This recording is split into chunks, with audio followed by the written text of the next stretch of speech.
would just go ahead and introduce ourselves before we get started with the actual lab. Hi, Mr. Hayes. Hi. You can grab a handout right by the door there. I am Kylie Butler. I'm an instructional coach with the district.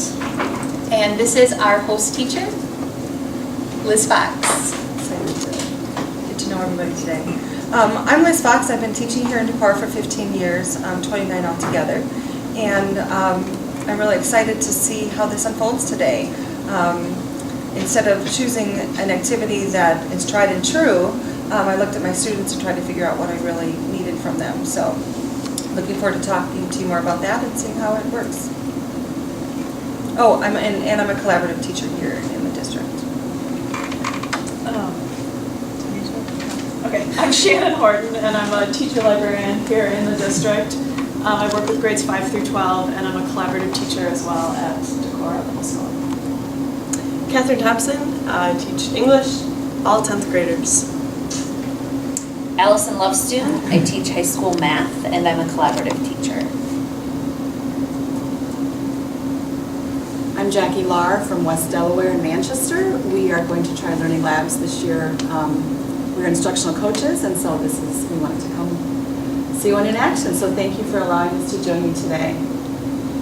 I'm Nicole Litter, again, West Delaware. Tim Hayes. I teach physics, a couple of levels, environmental science, small gas engines, physical science. So since we are basically all new to Learning Labs, the whole idea behind Learning Labs is this is just a way of getting better together and creating a culture of collaborative learning within the district and within the buildings. So I'm excited to have teachers just see other teachers teach because we don't have that opportunity very often. So this will be, I think, a good experience. The focuses for today, what we will be seeing in Liz's classroom, practices that encourage students to read a text closely and with purpose. So that, I think, is something that's going to cross content areas. Then practices that help students identify the central idea of a text and how teachers can facilitate a high-level academic discussion in the classroom. Those will be our three focuses. I will let Liz give you some background on the class and on the current unit that she's in and today's lesson.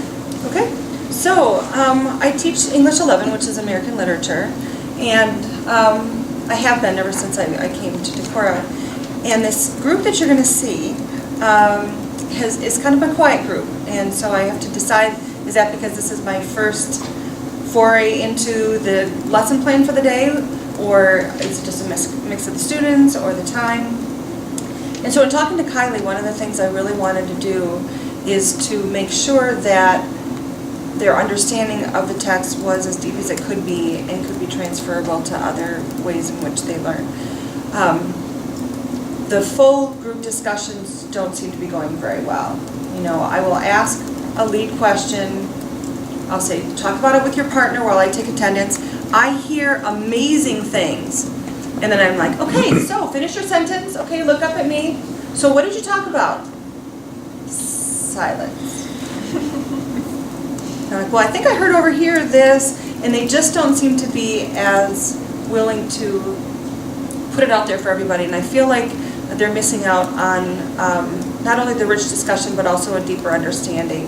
And when I put students into groups to have them do other things, I tell them this is a better way to learn than by lecture. So I'm thinking, well, all right, since I know this when I do this in other situations, I certainly need to do that as I work with this particular group.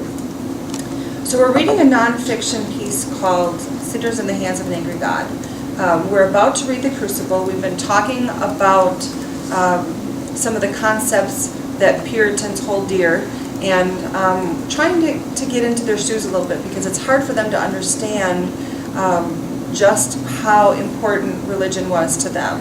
And so also, as we read The Crucible, there's a point at which one of the characters doesn't go to church anymore because the minister only preaches hell and brimstone, and so I wanted the kids to not gloss over that and to understand this is a really important concept, that there are people who don't necessarily feel comfortable with this minister because of the way that he's behaving when he is delivering his sermons. Also, we've been doing some work in data analysis, and we're noticing that some of our students aren't quite getting to the level of reading that we'd like them to be. It's one of our goals in our PLCs, actually a main goal, is to see if we can't get more students to be reading at grade level.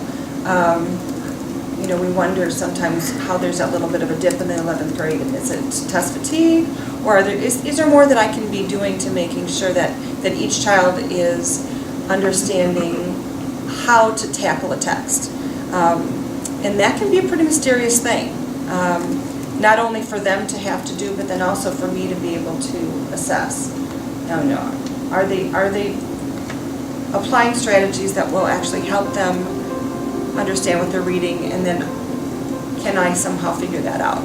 So that's a key part of the lesson. I had made sure that they had a purpose when they were reading. I wanted to make sure that they understood some of the key elements of close reading, and so we went over those before they got started. I gave them little Post-its, and I asked them to read it through once without taking any notes, just to get a sense of what the message was and how he was delivering the message. And so I had the students read it, put Post-its on their text. And then I created a worksheet that will allow them to dig into it more deeply the second time around. Through that worksheet then, we'll be able to, today, see how well they were able to glean what I wanted them to glean from there. The other thing that I'm doing differently this time around with this sermon is I'm not preloading everything. I usually tell them in advance what part of history this is, because we talk a lot about how the literature and the history are pretty inextricably linked. But I wanted them to try to figure that out themselves. What drove Jonathan Edwards to deliver this type of sermon? What's going on with his parishioners that he felt like he had to go to this level? So, I'm not sure what, did I cover that okay? Yeah. What was the story again? Oh, Sinners in the Hands of an Angry God. This is a short story? This is a sermon, so it's a piece of nonfiction. And what I really wanted to try to do, not only for the purposes of the Learning Lab, but also for my own students, is to maybe step back and figure out ways that they can work with a textbook. I do have handouts that cover the story, where they pause and reflect and have to go back and answer questions and highlight these words. But obviously that doesn't transfer to their everyday life. And so I thought, how can I approach this assignment and have the strategies be applicable to if they're reading in another content area. So I'm excited to see not only what they thought of this particular sermon, but also how well it will prepare them for when we start the Crucible. That notion that religion is so important in their lives that if they are called upon as being a devil worshiper, what that really means for these people and the struggle, the crucible, the extreme test that they end up suffering through because of that. So did they read this as homework? Did they do this last night or in class? I started it with them yesterday during class, and then I gave them class time. Okay. They weren't able to complete it, and so they took their books home with them. I wanted them to read it through, like I said, first, and then read it again more deeply and to follow a guide for that. And so their purpose for reading, I mean, just to be clear, is, and their Post-it notes, is to post what the message is from this sermon and how it's delivered? What I did is Or are they referring to your questions? I went through the questions with them and gave them a sense of, this is a heads up, this is what I want you to look for. Okay. And so, and it pretty much aligns with some of the strategies for close reading. Okay. Which, you know, when that kind of term came out around, I don't know, 5-6 years ago with Common Core, every time I'd go to a conference or I'd open up a new English journal, it was all about close reading, and it, you know, took me a while to wrap my head around the fact that, first of all, it's nothing that spectacularly new. It's things that we do, but I can't really expect my students to be purposeful if I'm not purposeful in what I ask them to do. So we went through this, and as they're reading them, they're thinking about these things, putting Post-it notes, and then they go back and they read it one more time, more closely, and then they can fill this out a little more authentically. I did also ask them to write 2 questions on the back of the paper that were very open-ended. Kylie and I talked about whether or not I should give them a list of Socratic questions and the different levels, and you know, I didn't want to spin too many plates in one lesson, so I thought, you know, I'll just leave that open-ended, come up with a couple questions, because what I'm ultimately going to do is put them into groups, allow them to look deeply. There's 5 groups, there's 5 sets of questions, and then I'm going to actually have mixed groups with one person being the expert in that particular question area, and then kind of work it around that way. And I'll be moving around the room, checking to see how well the conversations are going. And you're welcome to get up and move around and listen as well. So they know you're coming. They think the West Delaware coaches are spies, and I told them they weren't. They weren't. I said, they're, you know, this is a learning lab, we're all just learning. So. We'll just play theme music on our phones There as we you go. walk in. Oh, there we go. Once they're in their core groups, I'm going to break them up into separate groups, and then so each of these core groups, home groups I call them, will be an expert in that one section of this handout. And so then as they're all talking through, then they have another round of people that they can be working with. And then we'll get together and talk about these things as a whole. The other thing that I want to introduce, and we'll do much more with it later, is how to process an argument in a way that is purposeful and makes sense. And a couple weeks ago, one of my former students who's now at Iowa said that they're reading this book, They Say, I Say. And so I got a copy of it, and it's an interesting concept. What they actually are suggesting at the college level is that you give students templates for how to create an argument or your view of that argument. And there's a long discussion about the fact that it really works. And I looked at some reviews, and this is a really strong student, so I certainly perked up when he said, yeah, we're using this in Iowa, and I think it would work in your high school classrooms as well. So my formative assessment at the end of our discussion will be this. I'm going to be explaining what this concept is, and then having them choose 1, 2, or 3 they're going to process how they feel about what Jonathan Edwards did and how he did it. And then it'll be a perfect springboard for me starting the Crucible on Monday, reading some of these and getting the kids to be a little bit more engaged. It is a challenge when you're doing reading that's from the 17th and 18th century, is, you know, making it more applicable, and sometimes it can't be. But I think allowing them to create their own evaluations through this They Say, I Say is really kind of intriguing for me. And Kylie there's a chapter in here about science, and so she has a copy of that chapter for you. I found online.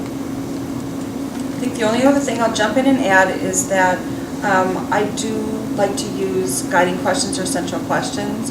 And this summer, some of the collaborative teachers went to a 2-day gym night training on high-impact instruction, and there's a really good chapter in here about guiding questions. And so that's one thing that I'll do to introduce it or reinforce it so that the students have a sense of where we're going with this. So, does anybody have any questions about that? I feel like I jumped around a little. How long did it take you to prepare this lesson? I've taught it enough that that part wasn't as difficult. Kylie and I started a week ago, and I wasn't very clear on how I wanted it to do this. And then I spent some more time reading this, thinking about the guiding question. And one thing that I should have mentioned, I'm glad you asked this, Kylie did find for me, I'll tell you, instructional coaches are, yeah, I don't even know, I was gonna say worth their weight in gold, but that's not a very nice thing to say, but you know.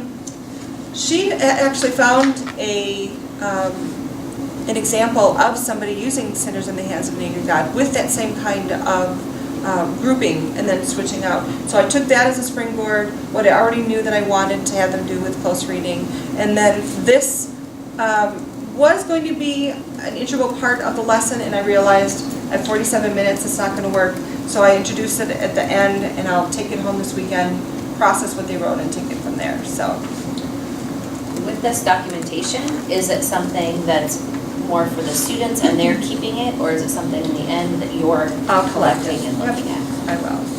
And when I move from group to group, I actually ask them to flip it over so I can see that they in fact have done both sides. And I gave them some time in class, and I walked around to see if anybody had questions.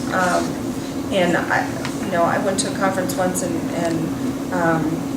someone said, you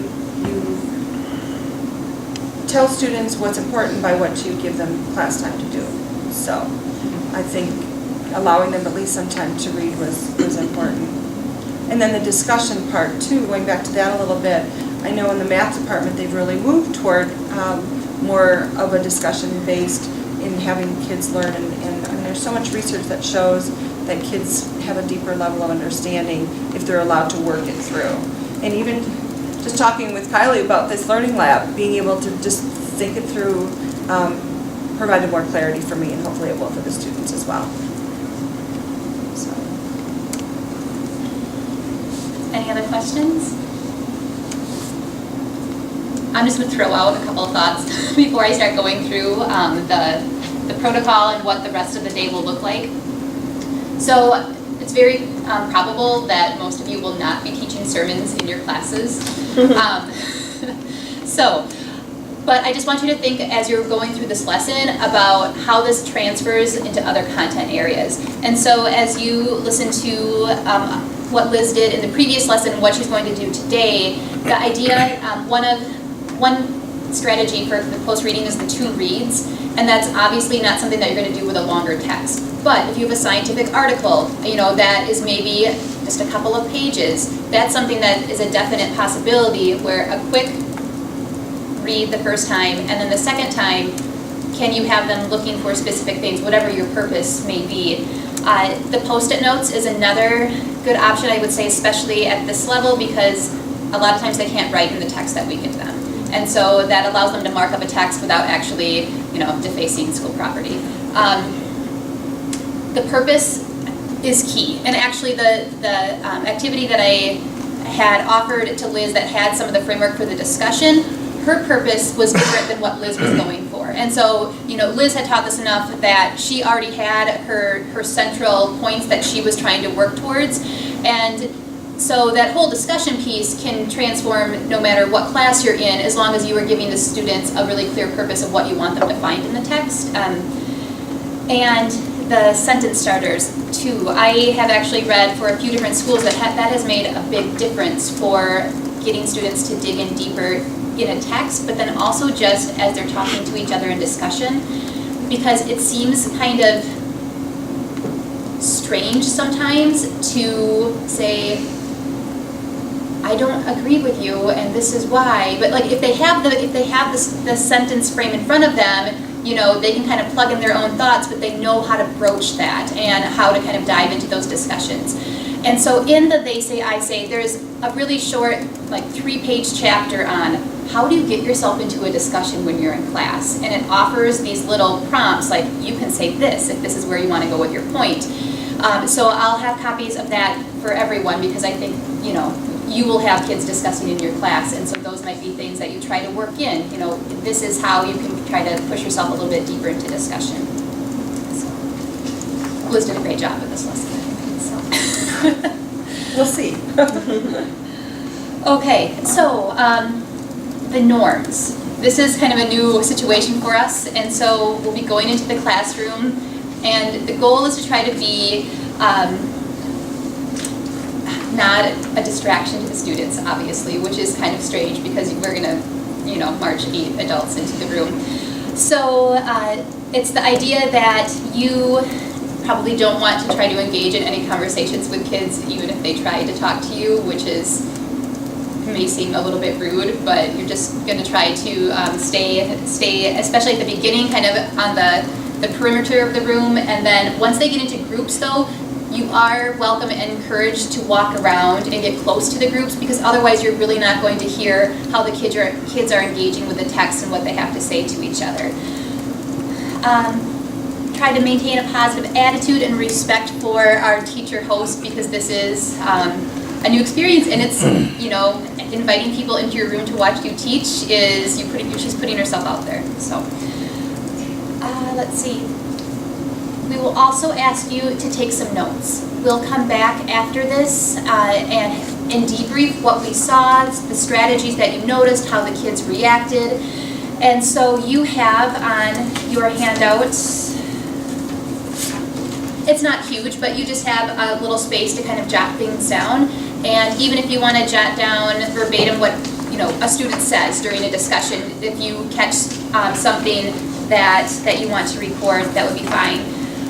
There's a little spot here for look-fors, and so I think Liz has a few things that just kind of try to focus your observation when you're in the room. So without even being able to listen, one of the things I would love for you to look for is engagement. Like I said, this second hour I do have some students that maybe they're just not awake yet, or English isn't their thing, but I do see sometimes that they're just sort of drifting off. So just observationally, are they with the group, or are they kind of already pulling themselves away? Do they have their papers with them? Are they working through together as a whole? Then as you're actually going around, the second part of that would be, are they making meaningful conversations with each other? Are they working through the text in a way that sounds like they're getting something out of it? We've all had those students who are nodding, and then they take a quiz and they have no idea what's going on. So it's not just the what they look like, but actually listening and what you're hearing. Are they understanding what Jonathan Edwards is trying to do? Are they kind of getting that? And listen for the questions that they offer at the end too. Are they asking some valid questions that sort of indicate that they're taking this assignment seriously? So one of the things that I tell them on the first day, and I remind them a little bit, it's not something that I focus on tremendously, but English 11 is their last required English class at Decorah High School. They need to have 8 credits to graduate, but we don't have an English 12. And so their senior year, they have lots of electives to choose from. They could easily take speech and writing and not read a whole lot again, ever. And our teacher librarian does a great job of encouraging lots of outside reading, but as far as really being able to comprehend both fiction and nonfiction, I feel a responsibility to these students, because once they leave in May, who knows when they'll get more direct instruction. And obviously comprehending what they're reading is applicable to every aspect of their lives. It's not just where and when they might be going to school, but in any part of their lives. So it's really important to me to see, are they beginning to understand it, or are they working through to get towards that? So. And I would assume you don't want us to discuss it all in the classroom, just silently take notes, or? Right, and so, if you really need an answer to a question, you can, as quietly as possible, but yeah, we would encourage that. For the most part, we're just observers, we're not trying to talk at all, and you're just jotting things down. And if you do have questions that aren't like need to be answered at the moment, I'm sure they'll come up during the debrief session. So just go ahead and jot them down, and we will try to address them after the class observation. Any other questions about that? Since we do have a little bit of time, I'll just talk about what the debrief session will be like so that you'll just have a better idea of what you're coming into after the observation. So there's a little outline of this on the first page. When we return, there are 4 separate rounds that we'll go through. It is set up as a formal discussion, which is sometimes strange the first time through. I know for the instructional coaches, we went through coaching labs, and it was really strange at the beginning. But the more we went through the process, it was easier to see the purpose and why it was set up that way. So we'll do what they call whip-arounds, where everyone will just kind of offer an observation that you've recorded in your notes. And the idea is no judgment. It's just sentence starters like, I saw, I heard, I noticed, where we're just putting out there what actually took place in the classroom.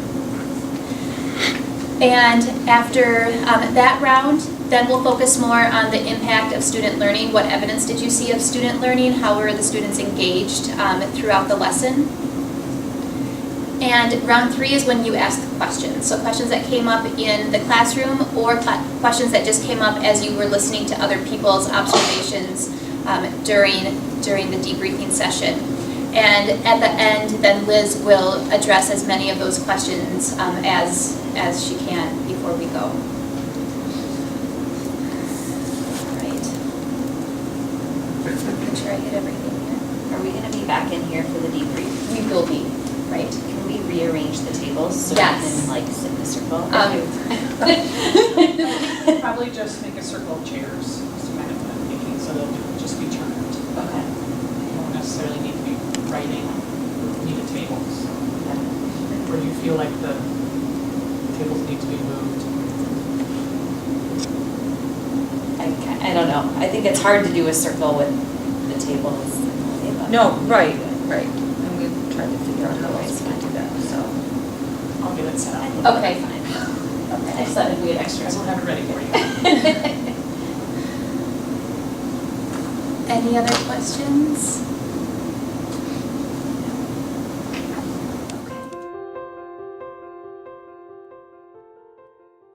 Welcome everybody, thanks for coming. Here's our plan for the time that we're together today.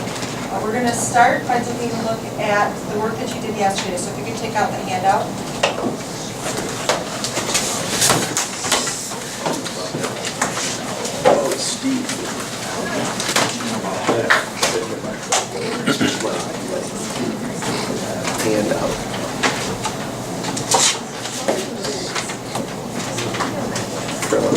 Okay, so one of the things that we're working on in this class is making sure that we can have meaningful discussions. So what we're going to do is we're actually going to get you guys into groups.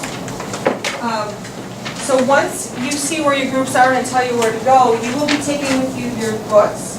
I see some of you have Post-its already sticking out of there. Candy will take this handout with you and then I'll explain directions from there.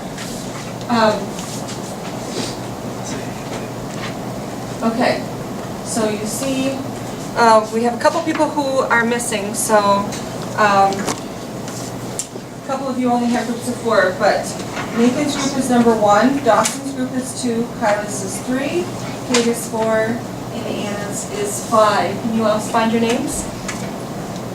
Okay, so we're going to have group number 1 meet in this corner. Group number 2 is going to meet in the back here. Group number 3 is going to be in the middle. 4 is going to be up here, and 5 is going to be there. Move your desks, get your things, and get settled, and I'll tell you what we're going to do once you're there.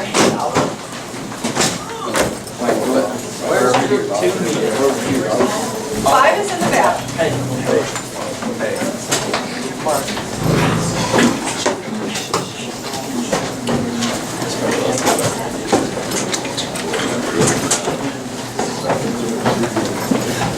So you're going to want to turn around. Work.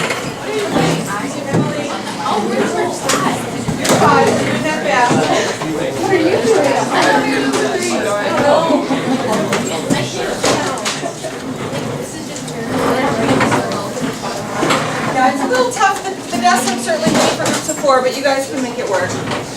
Looks good.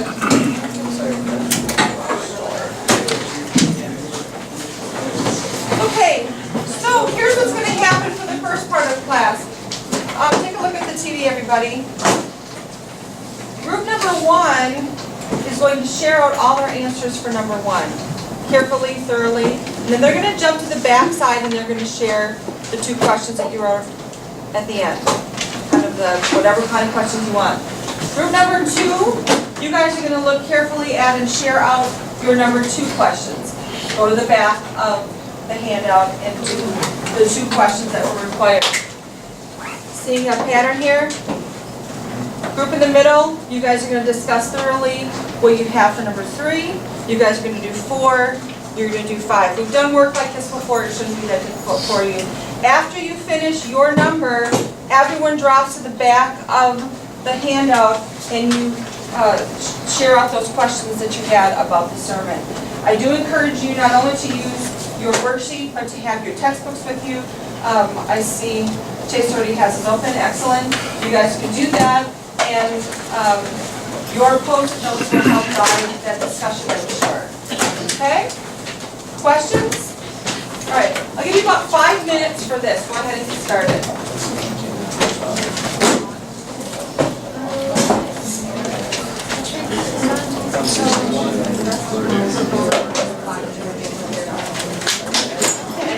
What number are we? 5.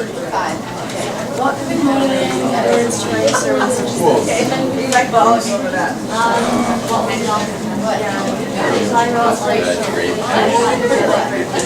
always write this one though, so bring that up. I kind of one sense of Okay, so you guys can hold this I can't hear you think about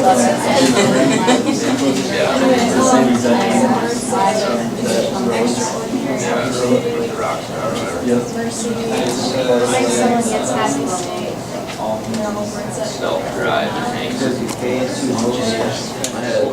opportunity, joy. So maybe he was like trying to get more people to come in.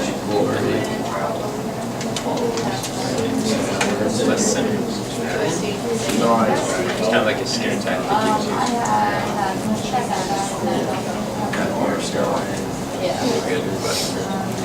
Why do you change it? I said that like he changed it probably like the last part is like out to his listeners like and that's kind of the I don't know it's like seeing it as like a peaceful safe place if you're after God's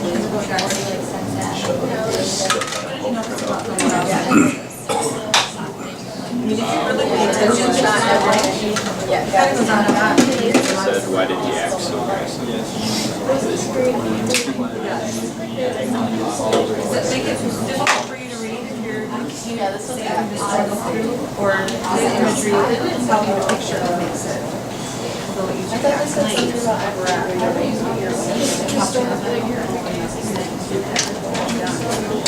nothing that you can do.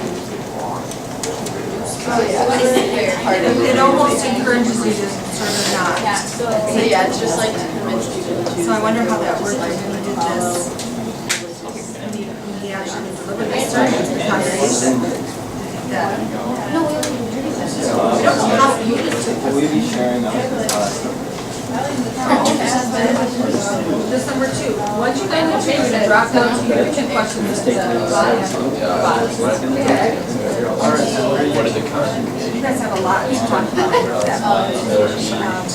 Continue with that. You guys can go to the next question. How are you guys doing? How they care. So did you get to these questions yet, or you're still working? Did you wonder, well, we talked about this question at the beginning, that level of urgency, you know, why was that so important?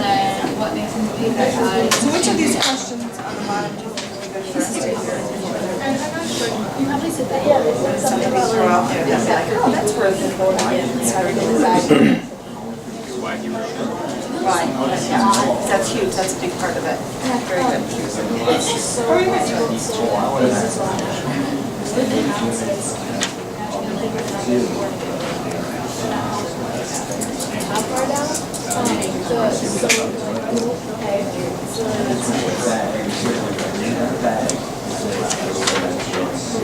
then next over this. Oh, okay. What are you talking about that, Anna? That it's a longer sentence or? No, we're talking about how they like determine which people who admit or morning is like how they So tell me what you're learning from that. What do you have to do in order to not go to hell? Right, and so it's not just a matter of showing up to church, right? I think that's an important point that he makes, that it's not just this hour or so that you're here listening to me.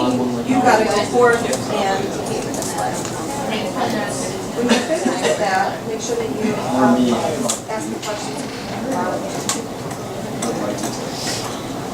Okay, about one more minute and then we're going to switch it up a little bit.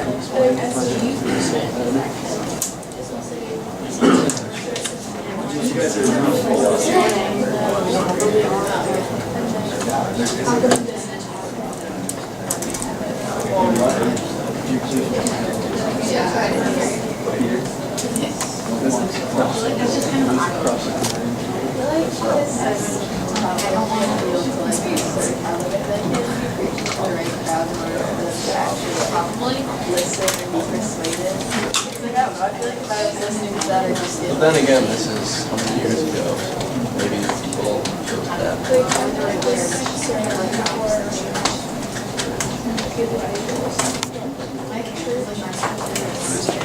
Yeah. It's hard to tell how like all of it too, but really, I feel like you have other parts of your speech. Where? So I realize like. Okay, groups, raise your hand if you need more time for this first part of the directions. Anybody need more time? 1 is covered 1, 2 is covered 2, 3, 3, 4, 4, 5, 5. You've done that, okay? So now, look back up here at the TV. If Nathan is part of group 1, he's going to stay with 1. If Victoria is part of group 2, she's going to stay with 2. What pattern am I doing here? If Chance is with 3, he's going to stay in 3. Who's going to stay in 4? And Michaela, thank you. And who's going to stay in 5? Emily. These people will be the experts of that set of questions because they not only brought their own thoughts, but also they have their colleagues' thoughts as well because we just discussed it, okay? However, that doesn't mean that that person is the only one who talks, all right? So now what you're going to do is all of the ones, so all of the ones are going to end up in Nathan's group. All of the 2s are going to go to the back by Victoria, 3s in the middle, 4s will be up here, and the 5s will be back by Emily. Before you move, let me tell you what you're going to do. You're going to go through all of the questions, okay? And within your group now, for the most part, there's going to be someone who's already covered one section of that. But you're going to have a fuller, deeper discussion because of that. And before you move, I want you guys to consider this because now everyone's going to be talking about word choice and you're going to be talking about sentence length, those kinds of things. How can those choices create change? How can that type of rhetoric move people to behave differently? So keep that in mind as you continue this discussion. Any questions on what I want you to do? You're going to go through the entire sheet now, including the 2 questions that you came to class with these different groups, okay? Go ahead and move.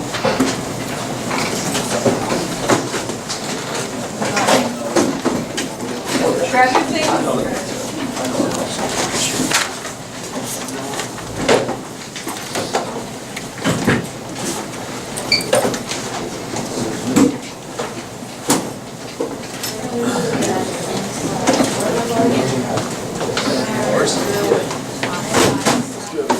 Once you're settled, I'm going to give you one more piece of advice before you begin. So kind of get yourself settled.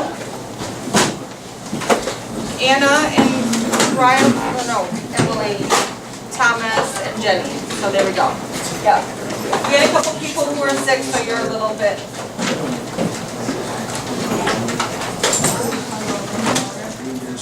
Okay, one thing I'm going to throw out before you guys begin. I appreciate very much that you're looking at me so that you can hear what I'm going to say. You don't have to just bring to the table what you have. You're welcome to say, well, in our past group, somebody brought up this, okay? So that will maybe help to create even more discussion. Do you understand what I'm asking you to do? Okay, go. Everyone's starting with number 1. Go for it.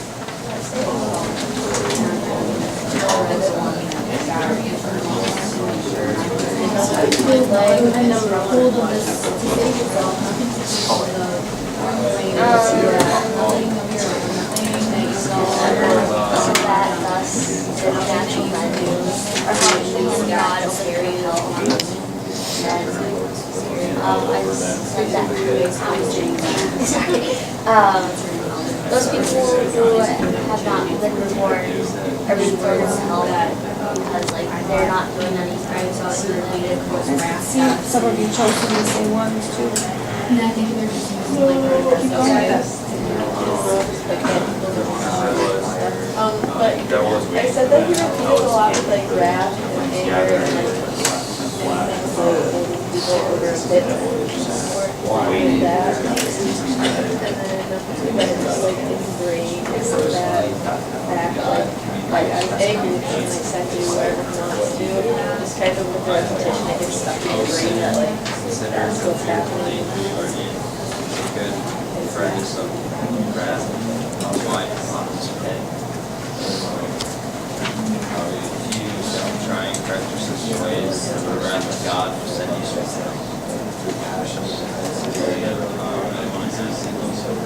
the vow of God's wrath has been your arrow made ready on the string. Justice will bend the arrow on the end. Number 2, I said It is up to God whether He will really let you live or die. So go to heaven or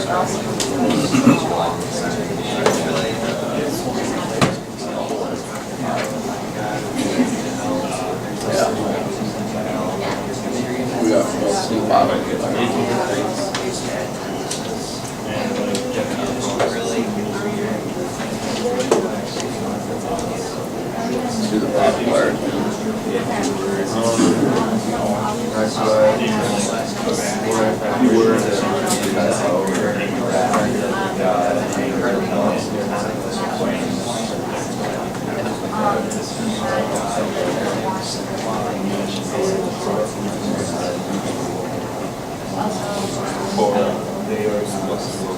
motivating them is that maybe because he needs more followers. I assume that it's not based on one of the teachers, like when I like imagine what it was like talking and I could like tell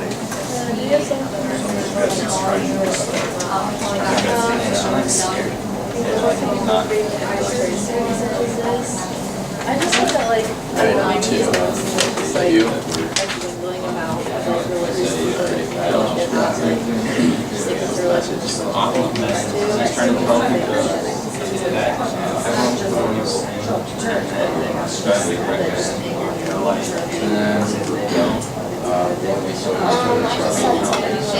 He's trying to scare us.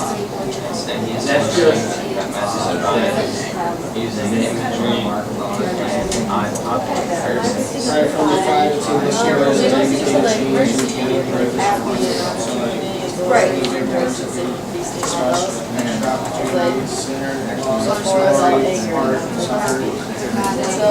So we said that he changed his mind because it's kind of the last episode of America, so it was like the peaceful like sanctuary of being under God's grace and like follow his religious path of life, and so it makes people feel that they need to convert because it's a lot safer than all this culture that we talked about so much. So the dramatic like difference kind of like catches their attention. And yeah, we started that. So long. I said, help me write this, and why does he choose to write long sentences instead of short? I said like, since they said like just like an acronym, so now I'm wondering if they like categorize it in a subgroup that. I said it is everlasting. Was that or if that was just kind of like a thought, it's like a thing in a thought? I just came up and then like.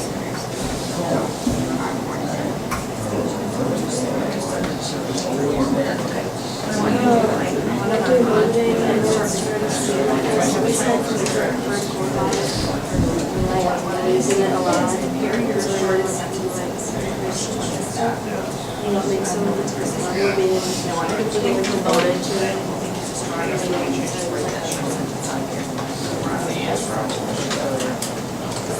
5 words that I think could change: opportunity, joy, calling, love, glory. Words that change the tone of the last little word. And then you said why you changed it was like kind of get their attention that God doesn't like all, He doesn't hate them all the time, and to convince people like it was the right thing to do and show them that there's still hope for them. Would you go to number 3, the second one, when you compare what you had with your shortest sentence?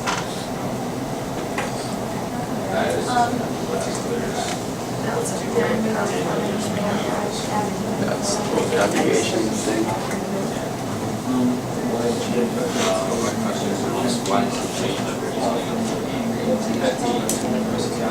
This is kind of funny to think that it would be a short one, but compared to all of his other ones. It's required to like talk about the good side, like heaven. So you got to pick, Focus on hell. guess what, you're sorry, take it. So find another one. I just think it's actually right on. But that's why I have piece of paper underneath. There's something to be about. So pick one, decide together. Kind of all just like. And we'll talk about why too. Just like connect How how. are you guys doing? Did you get through everything? Yeah. Okay. What I want you to do is look at the second part of the third question. What does that ask you to look for? Michael, what is that the second part of the third question, what does it ask you to look for? Find a short sentence. Short sentence. Okay. All right. Would you guys share those out? And you're going to choose one. And I'm going to ask you where to piece of paper. And this one's already taken. So see if you can find Did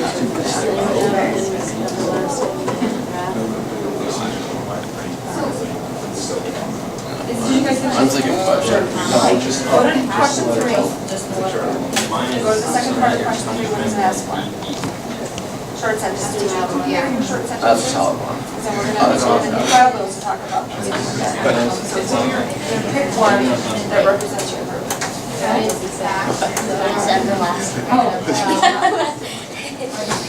right, did you get one? Oh, yeah. Who's your right? So that That's a good choice. That is good. Okay, write that down. You can see how they have quotes in the punctuation consent. Okay, close. Yeah. A couple more groups I need to, so thank you. question 3. Can't read words. I think based on who you are as a person, Next time. how you're absorbing How can you rest one moment in such condition? like that, I can drive you to figure out exactly what you're talking about.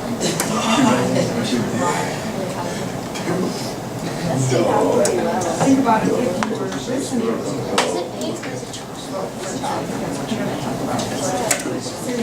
Listening to someone go on. That's Yours is the one reading that's the one. best. You have a chance to pause and go back.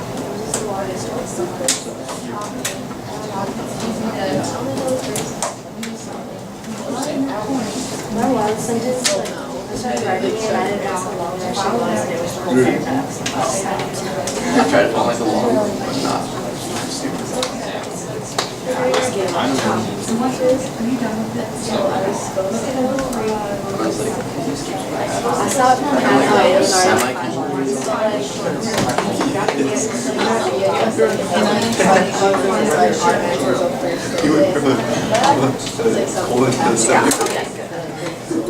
You know we do.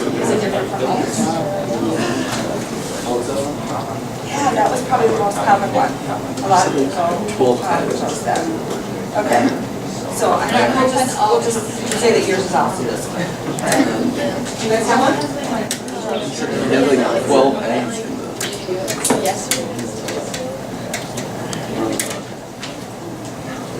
What are you taking for? And actually, that's what group 5 wants to do. Oh, it's okay. Is there any? I have Do you have one that's different? What do you think that would? That work? Write this down.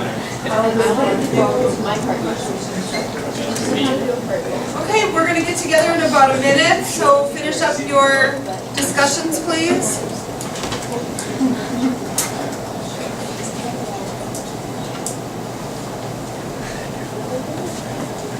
So we're going to go ahead and start at the top of the worksheets. If you want to turn to the first page, I'll grab this from Victoria.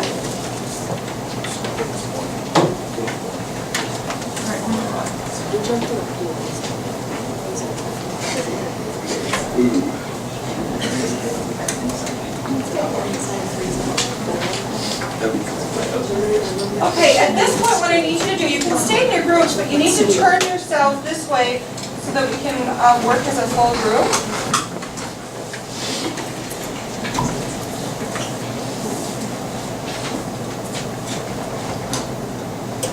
The first thing that we looked at was the imagery. And so we're going to talk about what were the ones that were most powerful, and then what was the impact of that. So anybody who wants to start, go ahead and share out which of these images that he shares with us are most powerful that we can actually picture. Who would like to start?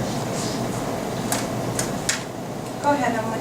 I think when they said the bow of God's wrath is bent from the arrow being ready on the string, that really showed that like it could fire off. Right. And so it's not just that God has it sitting here and he's got a belt with, his quiver. And you guys, I haven't had archery since high school, so I'm sure this is a bad form. So, but this is how Jonathan Edwards describes God. It's ready. How long will it take him to decide to doom you? It's ready. Can let go and there it is. And if we were to look more carefully at what Emily talked about, the arrow gets drunk with your blood, right? Very, very graphic image, all right? Let's get a couple more and then we'll talk about what effect that has. Who has another one they can share? What are some of the ones you talked about? How about from this group? What do you got? The glittering source held over them, the pit had over its mouth under them. Okay. So you've got this glittering sword. What else?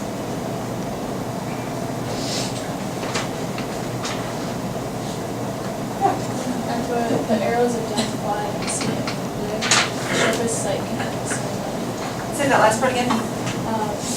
The sharpest sight cannot discern. Okay. So not only is he ready, but he's got pretty good sight. He knows where to look for you. Okay. What's this whole thing about a spider? Does anybody have that on their sheets? Did you talk about that at all? It was one of the images in the book. Andrew, read that one. So we can all hear. God holds you over the fire like one holds a spider. God holds you over the fire as one holds a spider. And then what can God do, Stephen? Without thinking, what can he do? If you're the spider, he's going to let go. He's going to let go. And where are you going to go? You go to this burning, everlasting hell.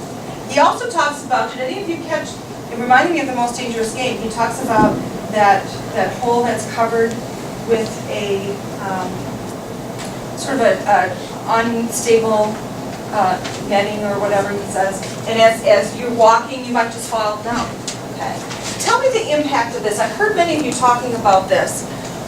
Why would he be so specific in his details here? What is he trying to do? What is he trying to do? Go ahead. Scare them. Yeah. Okay. Does fear work? Does fear help to persuade someone to do something? Many of you are nodding your head. Okay. All right. That's his intention. Okay. What word does he repeat? What words does he repeat over and over again? What are some things that you guys notice? And don't say the. That's what somebody said yesterday. Yes, he repeats the word the. But what else we got? What are some words we hear? Wrath, anger, hell, fire, sin. All right? Really trying to dig that argument in. So when they leave, this is something that's going to stick with them, right? Okay, let's turn to the other side of your guide, please. What is the message of this sermon? We talked yesterday that ministers don't come to the pulpit, tell a few jokes, say, yeah, thanks for listening, bye. You know, there's a message, there's a meaning.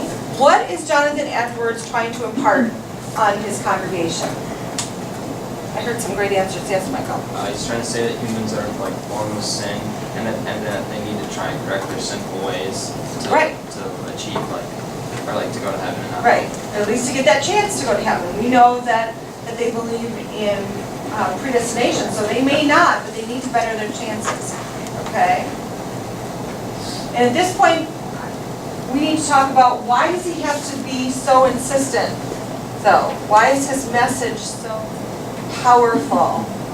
What's the urgency there?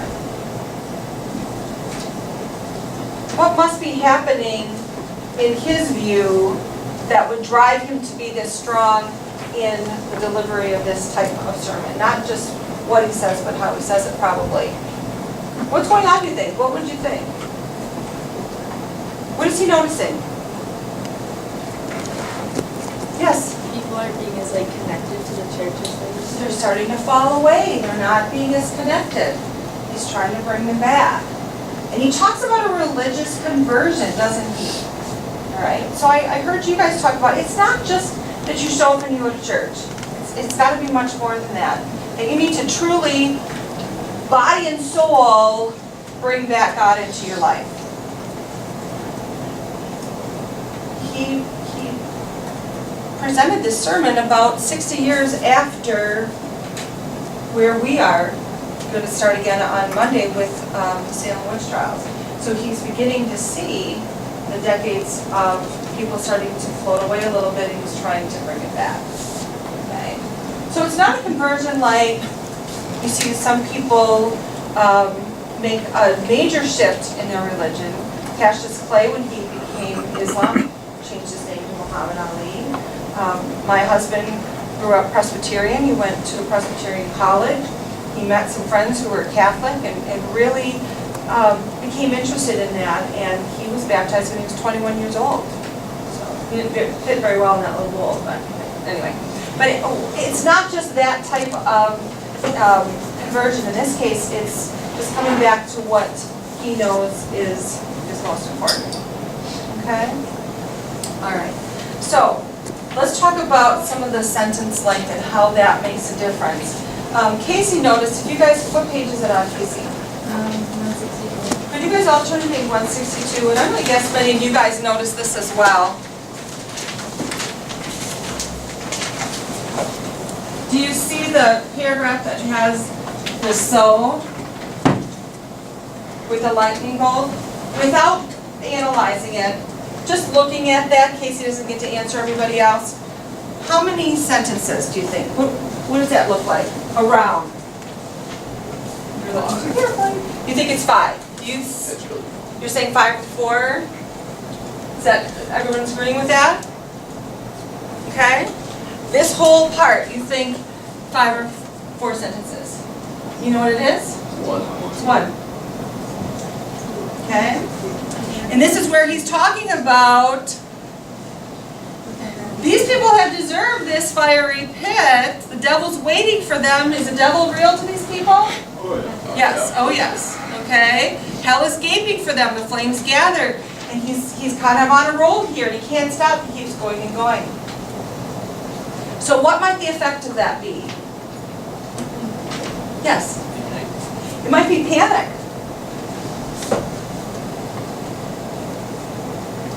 Shakespeare does that in his work, that if he wants his actors to almost talk over each other, he'll start a line and then he'll have another line and another line, and it's meant to say the energy has to keep going. You're going to go faster and faster as you go along. And so the energy is certainly there, okay? And then look at what happens right here afterward. In short, they have no refuge, nothing to take hold of. Now we have an ellipsis here, so maybe it's a lot longer. But what would be the impact of having a shorter sentence after that lengthy sentence? What might that do? Peter? Like, it would like bring them back because like after you talked about all that stuff, like most of the guys are probably like tuning out a little bit. Yeah. And they're like bringing them back in. Right, so a shorter sentence might say, oh, okay, I need to pay attention to that. Okay. Does anybody want to say anything else about the longer sentences? Okay. And I know it was a little bit of a struggle to write that out, but hopefully as you wrote that out on your sheet, you had a chance to process that a little bit. Okay.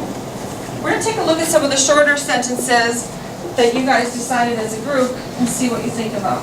Okay? Check your papers, please. Number 3, second question. How many of you wrote, it is an everlasting wrath? Okay, majority of people. Okay. Why would you choose that? What's the impact of that sentence? He's never going to stop. This is infinite. This is not going away. Okay? This, if you don't get back to the church and you go to hell, it's not going to stop after a while. Okay? I also appreciated how they put the period inside the quotation marks. The next one, O sinner. What do you think? I would like it can like bring back the reader, and it can also like show some people. Okay, that's an interesting point. Did you hear what Anna said? Okay, it might show some empathy for the congregation. If he's saying, oh sinner, isn't he talking directly to them? Okay, I love that. Hey, I care, oh sinner, I care. If I ever say that to you, that means I care about you, right? No, I would never say that to you. You know, come on guys. He's talking to them directly. You gotta do this. Look at what's gonna happen to you if you don't. All right?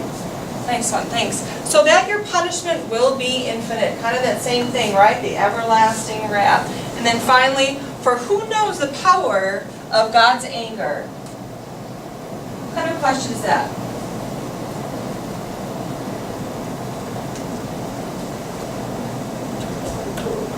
Pardon? It's a rhetorical question. What does that mean? You don't really need to be answering it. So if you don't need to be answered, then why is it being asked? What's the power? It makes you think, right? It engages your brain in a different way than a declarative sentence does. Oh, someone's asking me a question. I'm supposed to at least be thinking about it, maybe not directly answering it. Okay? So what is his goal again? What does he want people to do? He wants them to come back. All right? And so he needs to engage him. He needs to show empathy. He needs to impart on them how incredibly dangerous their lives will be if they don't do what he says. Okay? So he's trying to employ strategies for them to listen. All right? So, let's talk a little bit more about what got him to this level. Question for the second one. What is he worried about? I just want to make sure you guys understand that, because this concept comes up when we start to read the Crucible. There are people in the Salem Village who the minister doesn't think is behaving the way they should. So what's his worry here?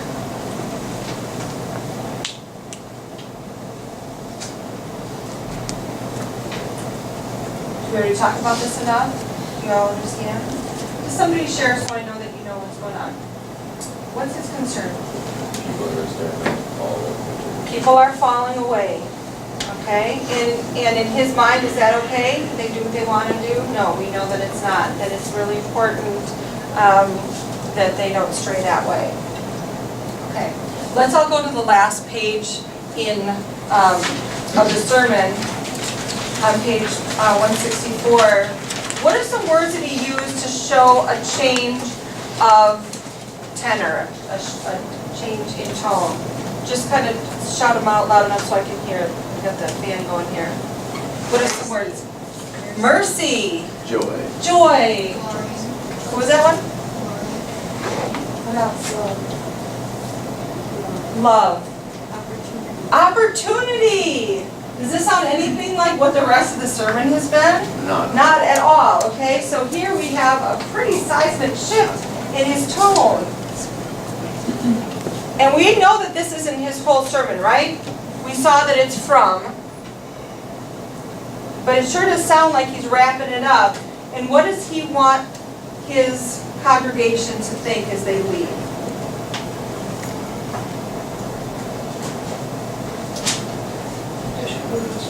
I should do what he's telling me to do. Like, what do you want to add to that? Yeah. So I'm really scared, but now I need to find a way to get out of being scared. How can I move to feeling better again? And this is the way he says you can do it. Okay.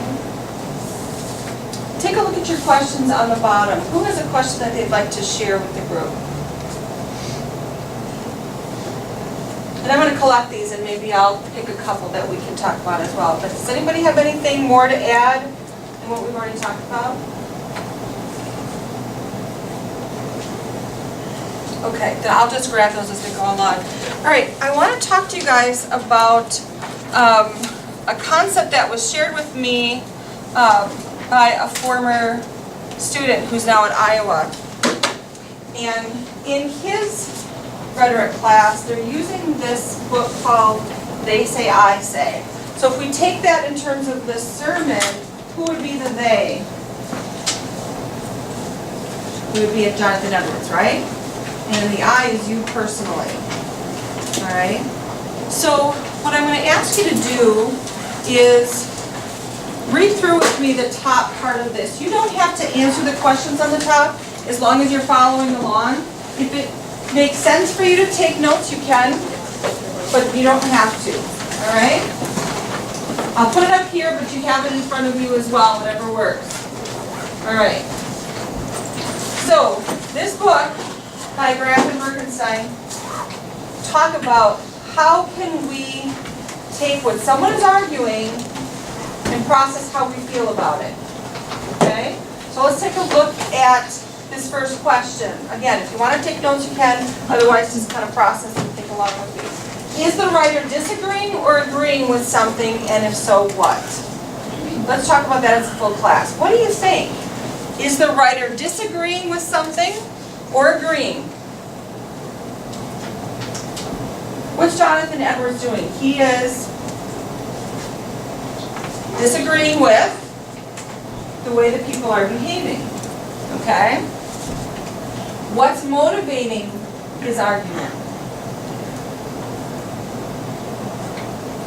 Let's think about that. What's motivating his argument? His love of God. His love of God, his empathy for his congregation. Come on, guys, I need you to follow me. That's what Jonathan Edwards is saying. I know I say that too sometimes too, but you know. So what I want you to think about, and you're going to choose one of these and write your sentence. And then I will be collecting both the sheet that you prepared for today and this sheet before you leave. And we only have a couple minutes left. So here's what you're going to do. You're going to fill out one of the templates on the bottom. Okay? So the first one is just about smack dab in the middle of your paper. Edwards argues blank, and I agree because. So if you agree with his argument, and I already see some of the pencils on number 2, so I can tell you guys are with me on this. Number 2, Edwards' argument is blank, while my own view is blank. Does that tell you that you're disagreeing with him? Yes. Okay. The authors of this book actually say that number 3 is a good one to use depending on the situation. And the third one asks you to look at both sides. We talk about that all the time in this class, all right?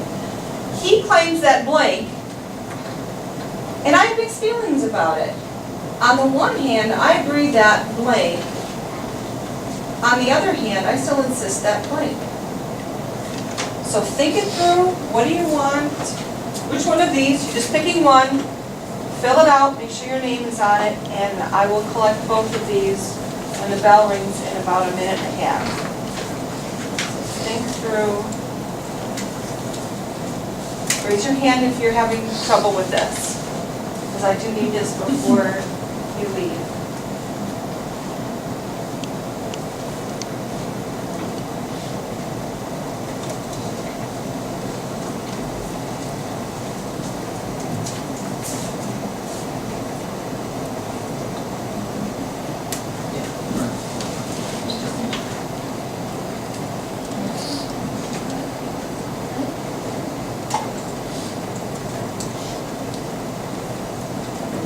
Whenever.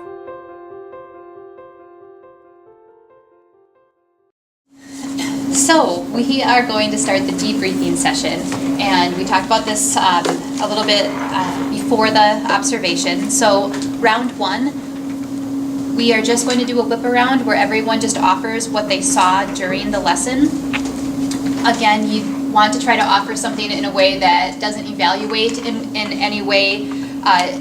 Even if you want, sometimes it's hard because like you want to, I think after you go into someone's room, like offer, praise and things like that. But we're just looking for the I saw, I heard, or I noticed.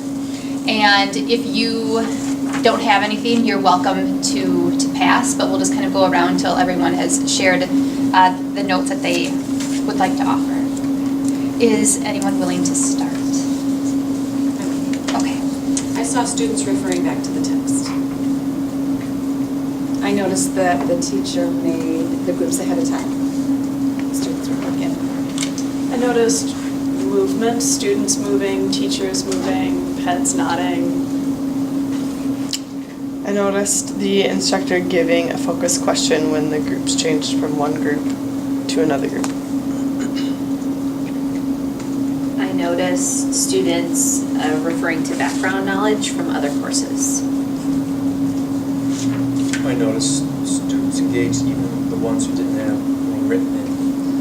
So they were writing the responses they were hearing. I noticed sticky notes in the books marking the pages and notes that they needed to remember. I noticed Liz walking around asking questions while the kids were sharing. I noticed mixed up groups, groups with different students. I noticed the instructor greeting students as they came into the room and talking with them about things not related to the coursework, but their weekends ahead. I noticed students moved to the questions on back when they got a reminder that there was 1 minute left.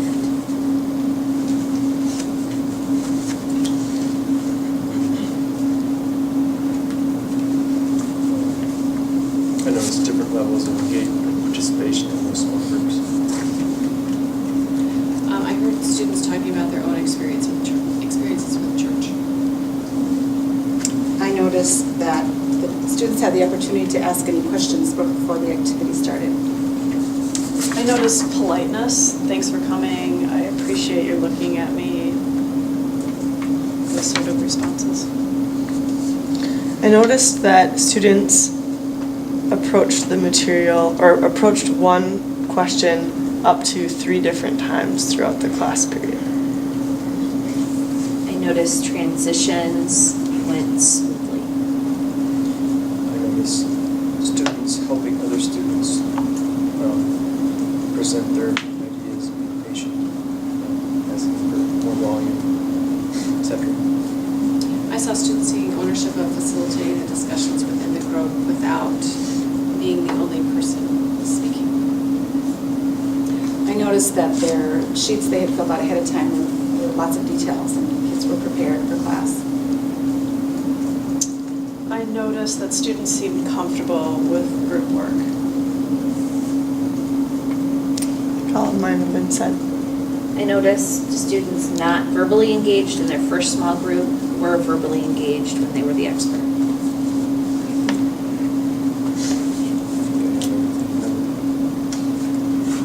I heard students referring back to those questions, those last questions the students were supposed to prepare. That is, some of the students then went back to those and started to reflect on those within their group. I noticed wait time, especially after Liz asked the kids to face the front when they were going back to whole group. I noticed references to modern day, examples from modern day. I noticed that the majority of students were unwilling to disagree with others or challenge them. I heard a student say, do you think he fact checks or gets his facts from the Bible? I did notice lots of Sorry, I thought you references. said you read- It was, but then I wrote it on form, so this, but I noticed lots of references to readings past and upcoming readings in this context, as well as your just language, arts tools. And I heard two students respectfully disagree. One said that her minister would not ever preach like that now, nowadays. And another one said, my minister would throw, not as long, but throw some of that at us. So it was very respectful, the disagreement, and they were comfortable sharing. I saw students choosing different prompts at the end to argue their point. Pass.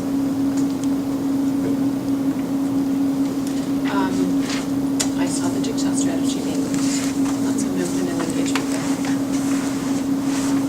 Shared online.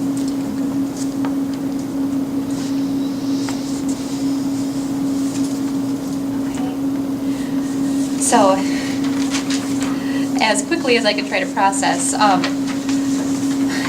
important themes and ideas that I think were coming through with your observations. One that was coming through a little bit more strongly at the end was students referencing either the text or things outside the text, as far as background information, personal experience, other classwork. Another theme, of course, was the student engagement, as far as how groups were functioning, the type of discussion they were having with each other. It seemed like we had some strong student facilitators in groups, some that began somewhat unengaged but later became more engaged as they mixed up the groups.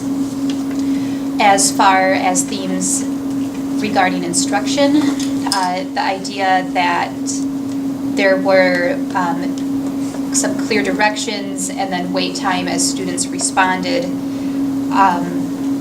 and the strategies as far as jigsawing and mixing up groups and movement within the classroom. Those, as I just quickly glanced, seem to be some of the major themes that were brought up. So, keeping some of those things in mind, we'll move to round 2. What was the impact on student learning? We'll do the same whip around. You can pass as well, and you might have hit on some of this as you were observing, but any more insights that you can offer on how you think what the students got from the text and from the activity with the text? Anyone want to start this round? Okay. I heard students answering specifically that guiding question that was put on the board.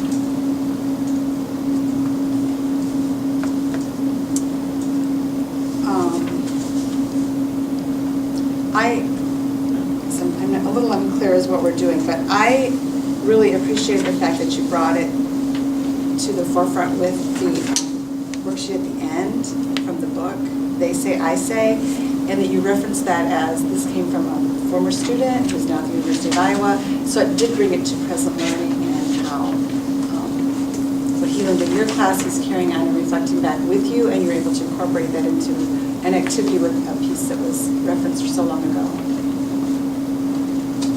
Yeah, I was going to say something similar. Students were able to see, they were able to understand that you're a learner as well, that you seek out information and that you have actually read in depth this piece, like you knew by heart what they were referring to when they read sentences. So that having an impact on student learning. Before we went into the classroom, in the pre-briefing session, Liz had said you tell students what's important by what you give them class time to do. That was just a quote, you might not even remember saying it in the pre-briefing, but I think the student learning reflected that today, that you gave them time to work in groups, and then we circled back through those discussion questions numerous times, and I think the student learning piece was where you put the emphasis of the importance is what they took away from it. That makes sense.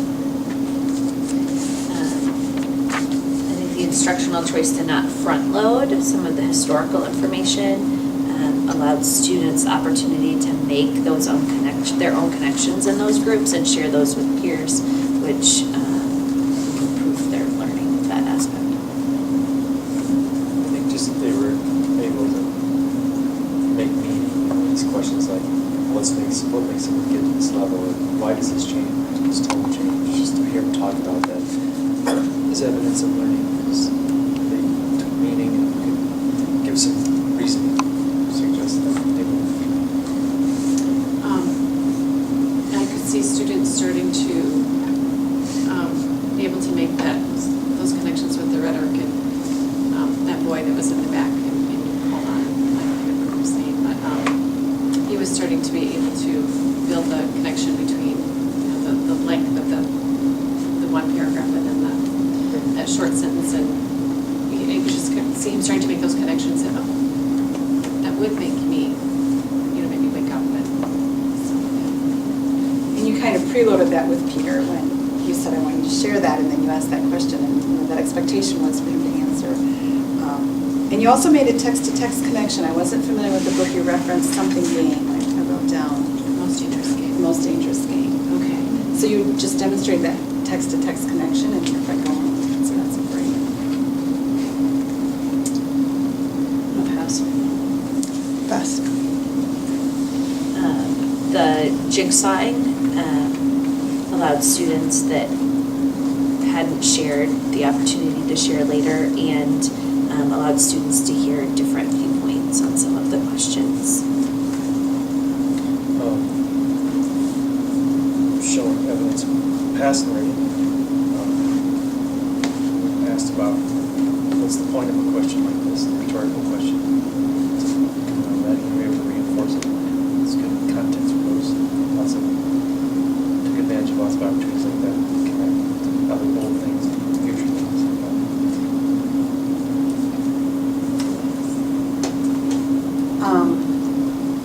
Several times you used humor to kind of relax the tone because it was such a deep topic. Your stance of the bow and arrow and your husband in the baptismal bowl, and that just kind of brought a chuckle and relaxed the mood a little bit because it was such deep, and it kept the kids interested.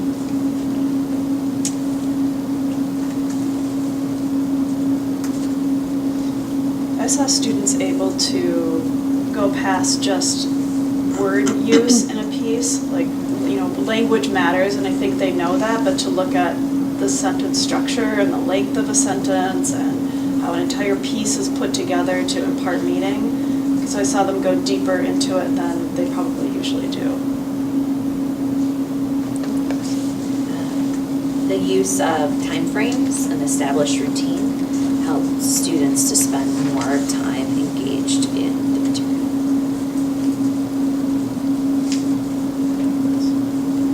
And I think referencing the witch trials and what the next book's going to be just kind of builds that interest and connects all of what they've done in the past with you and where they're going from here. So it just continues with that deep thinking. How does that place in history make a difference? Yeah, I liked that there was said that, this was written 20 years after the Crucible takes place, and that I thought that helped them understand where they were going, where they were headed, like, oh, we're headed into this piece then that was written 20 years before, like, what is that going to be like? Like, I think that helped them, like, hook them. I think the I say, they say, after looking so in-depth at the details, allowed students to synthesize some of the big ideas from the pieces. I said they had no trouble doing that. They just were, yeah, I think without that richness, they may have struggled with that piece of why they just relied on whether they agreed or disagreed.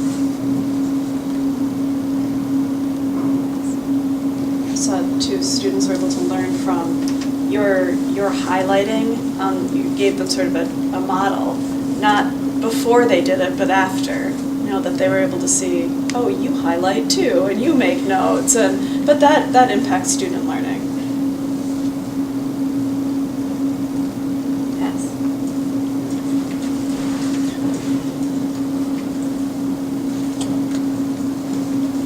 Okay. Any final thoughts? Sorry, I was just trying to write this last note. All right, I think I did a little bit better trying to summarize themes as we went through.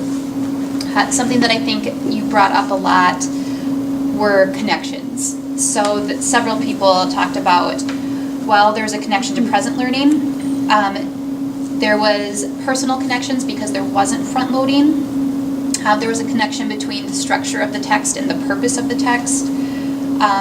There were connections to past learning, connections to other readings. And so we see students taking what they're doing in class and seeing how it, how it connects to all these other different places. Another theme that was brought up was, I guess, more evidence-based, that students directly did answer that guiding question, that they gave reasoning for their answers. And the third thing that was brought up, I think, was more focused on the strategy, the idea that they repeated those same questions multiple times, that the jigsaw allowed for different perspectives, that the jigsaw worked because there were time frames and routines that students were going through, and that the ending activity helped to synthesize the lesson overall. So round 3, based on now what happened in the class, what you took from the students, what questions do you have for Liz? I'm wondering about group work and how you set them up for working in a small group effectively. I printed out their fall math reading scores, and I took the top 5, and I put them in the separate groups. And I first thought about, I'll make them all number 1, but then when all of them would get together, then the top 5 would be in one group. So I had, my top student was number 1, my second top student was number 2 of the second group, to try to mix it up that way a little bit. I also do a lot of work at the beginning of the year with temperaments and wanting to make sure not to have a group of students who are all more hands-on, maybe, wanted to kind of even that out a little bit too. And just be mindful of if there's people that maybe shouldn't be together, but overall in my classes this year, I don't have that much of a concern. So my original thought with Kylie was that they would be these home groups and they'd go back to that. And if I were teaching in a block, I probably could do that because then they could share out yet another time. But instead, that's when we did the full group discussion as well, which you probably noticed wasn't quite as enthusiastic as when they were in the smaller groups. But sometimes I let them choose their own groups, but oftentimes I'll use some kind of measurement depending on what it is I want them to do, and make more purposeful groups that way. During this round, does she respond to us or not? So I've been in both options, one where everyone just lists the questions and one where there's a response. So I think we can do the question response, but I might cut you off if it gets too long so we can get through questions. Are you okay with that? That's fine. Okay. Is that okay if we do it that way? Otherwise, that's a lot of talking on my part. Man, okay. Thank you, though. Catherine? Sure. I was wondering, I think it's just a spin-off of the question that was just asked, how you decide how many students to put into a group. Yeah. And that depends on what I'm doing. In this case, it really defaulted that I had 5 major things I wanted them to do. And I have 25 students, so even I can do that easy math. I had a couple students gone, which is why one of the groups was smaller. Maybe I would have had one group be a 4 instead of, 2 4s instead of 1 3. But sometimes, I don't like to make them much larger than 5. Sometimes they're smaller, depending on what they need to do and how much time they have to do it. I wondered how important to you were the questions that they came up with at the end of that worksheet? Because that seemed the least emphasized. Right, and that's why I collected them, and I'm gonna go through them, and I will probably start class on Monday with those. I did think that they were important, but we just kind of ran out of time. And I also noticed that there was a little bit of shyness. I think they asked them in the small groups, but nobody seemed to want to share them. Even in my small group, they didn't. Yeah. Want to. I do that a lot, probably because of time, probably because generally, I just take everything, clean it, share it up. Right. We talk about the names or numbers. Exactly. When we do things And like that's that. probably what I'll do. Yeah. It's just, they might see those up there. I wondered how you made this guide, different names. Do you have like a model you'd like to use for readings? Is this similar, or is this one special? I mean, like me, I have to manufacture a lot of my own stuff and things, as you have here. Do you have like a nice template you like for that? Not for this one. Kylie, in sharing that lesson about sinners, had a link to a video on close reading. So even though I had certainly read enough about it, I watched that. Didn't feel it was necessary for the kids to see that, but I kind of took some notes and took from that what I wanted in terms of the purpose of the lesson. And then I just formulated the questions based on that. How can they focus on the language? How can they focus on the purpose? And I kind of did it that way. I can see using this for good things. Like I can read a section from the Allegory of the Cave, and what I'm wanting out of it isn't so the structure and all that language, but they've got to deal with some of that. So I don't think a guide quite like that. It's been pretty open, but could be useful. That's something that's at the heart of old language and imagery. So I like seeing this. But Are they aware, or how aware are they of the close reading strategy? Do they know that they're doing it, that they could then apply it to a different class, or is it just a structure you're using it sort of without them knowing? I try to let them know that that's what we're doing. And I say very specifically, you can easily transfer this to your other classes. And it's one of the reasons why we decided to use the textbook. I do have a copy of this sermon, as I mentioned in the pre-brief, that allows them, it guides them through a certain section, then they pause and reflect, they have to go back and highlight things. And each of the questions even names what kind of a question is it. Is this, are you summarizing, are you clarifying, are you predicting? And so we do some work with that, and I have the kids, after I assess what they've done, I'll give it back and say, look at the ones that maybe I was a little concerned about. What type of question was that? Those are some things we're going to do going forward. So, and we'll continue to work on that as the year progresses, to where it's a little more natural, and it just becomes what they do, and not that I have to, as you were saying, Tim, guide them through each part of it. And my question was on the close reading as well. How many times did they actually read it? So they read it twice. So the first, and had I just sent them out the door with the instruction, they probably wouldn't have read it twice. So I did give them the guidance of the sheet first, so they kind of knew what they would be looking for. But then I asked them to read it without filling this out at all, and that's where they had the Post-its. And that some of you maybe noticed the Post-it had a number, and so that number corresponded with what they were going to do in here. And that allowed them to not stop, but just continue to read through, especially because it was a shorter piece. And then to go back a second time, read it again, but then when they get to those Post-its especially, or when they've got this purpose of each of the sections of the questions, they can understand it a little more deeply, get more out of it. So I'm curious more about the Post-its. So they saw this and had it handy.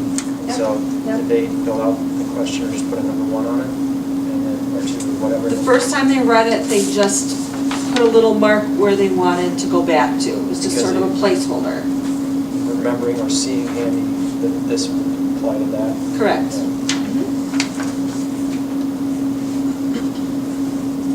Shannon? Is it my turn? Yeah.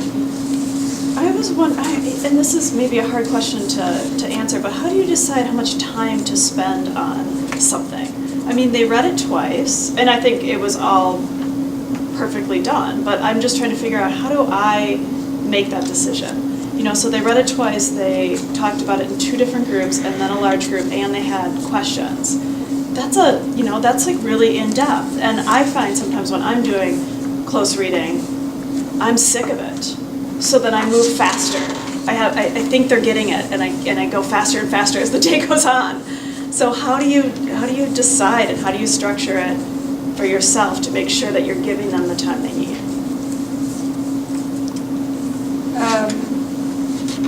I followed you until you said that last thing. You mean in terms of how much time? That sometimes it might be less time? Yeah, like how do you look at a piece and say, here are the components we need to tackle so that they can really understand this? And maybe that just comes from experience. Well, a lot of what I do when I'm tackling any strategy is that we do together first. I might even be sharing my metacognition. I might start to read it and go, oh, I'm gonna stop here because this is puzzling me. I have to work this through, and just kind of helping them through that. As we progress, we won't spend as much time on some of this. When we read novels toward the end of our year together, they have a calendar. They read 20 to 30 pages a day. Talk about certain aspects if you want. So it's just sort of building up that skill. Because it's early enough in the year, and it's an important part of what we're going to be reading next, I felt it was justified to spend that much time with it. Plus it allowed me to see if they were really engaged in the reading. So Yeah, it's a good model, like you said, for when they head to the crucible, right? Like this model of this is going to take a while, this is hard work. I don't know. I have another question. Mine kind of maybe piggybacks on Shannon's.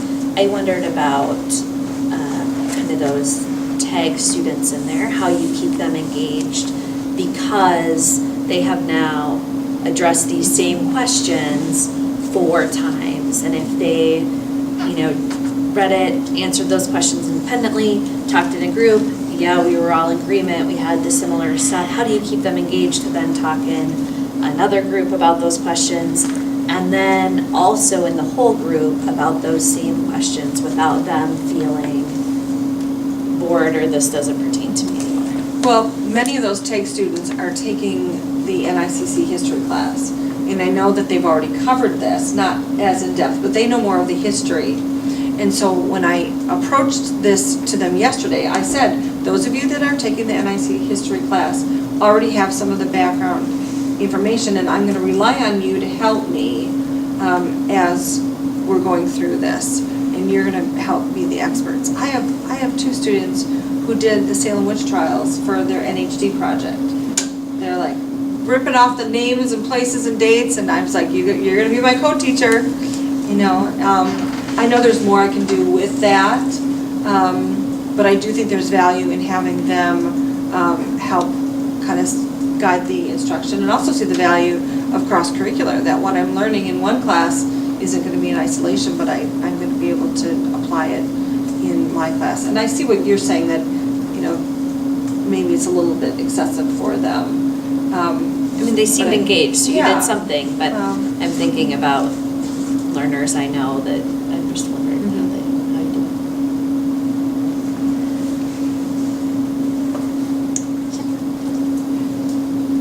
it. Mary, this question's just kind of real surfacey, and I apologize for that, but what about the student who didn't bring his paper today? Is there... Right, so how do you... that'll be reflected in the grade book, and I have to have a visit with him about where it might have been, and he's someone who struggled in the past, and he was having a good year so far, so we'll kind of try to make sure to get him back up to speed. Because his other 4 group mates were fine with him just passing, not saying anything. Yeah. And so I was just curious of, that. literature circles when we do the first part of To Kill a Mockingbird, and very upfront, I will say, if you come to class unprepared, you are no longer in the group, and they do a group test at the end of part 1. It's the first 11 chapters of Mockingbird, and they have to take the test by themselves. And at that point, it's more, you're not doing it just for yourself, you're doing it for the group, because you have a role that's different from the other ones. And so if you're not contributing, then that discussion isn't as rich. And so I think they feel more of a responsibility to the group members than they do to themselves. And maybe that's something I could have expressed a little bit more clearly yesterday, that this that you're working on is going to be your guide for when you get into groups. And so it's going to be, crucial that you have this done to the best of your ability, because your classmates are going to be relying on you. And I really didn't say that. I don't know if that would have made a difference or not, but it's a good point. Blanks in the area that his group was assigned. Right. So he's listening. So that was good. But he did not come with anything and didn't contribute much out loud, but he was trying to keep up. Yeah, so how would you grade those? There were 2 kids in a group I was observing that were, they were filling out their form as a fun. So they were, like Jim said, they were engaged and they were listening, and I thought that was great.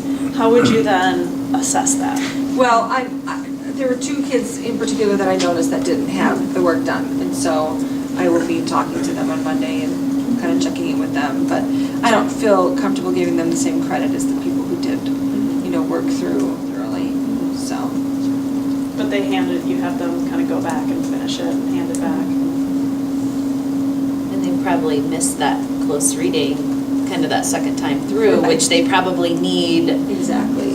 That of course is always the age-old. The people who really can benefit from that extra work are the ones that either struggle and they can't, or they just choose not to take the time to do that. It makes me think of what the final assessment for this stuff we wanted to learn is looking like. These are just activities to get them ready for that, right? They're giving good scores for being responsible and so on, but ultimately, what's their more summative test look like for this kind of material? What is it?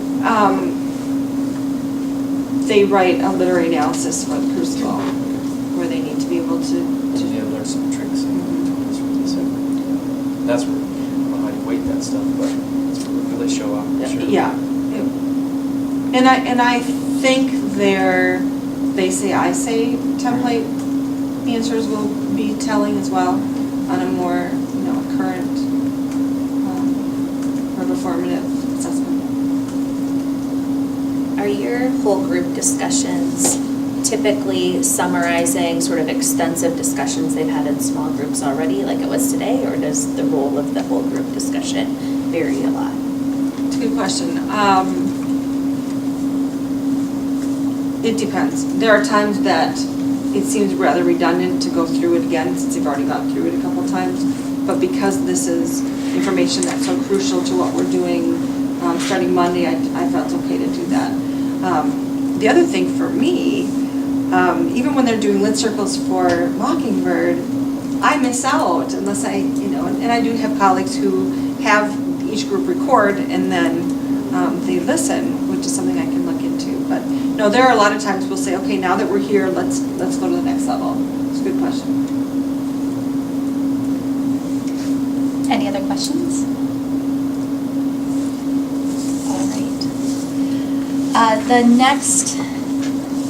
The next round is kind of questions for you. So considering what you saw today and the discussions that we've been having, what are the next steps for instruction and assessment? So first I'll have Liz answer this because we just saw her lesson and she obviously has next steps in mind.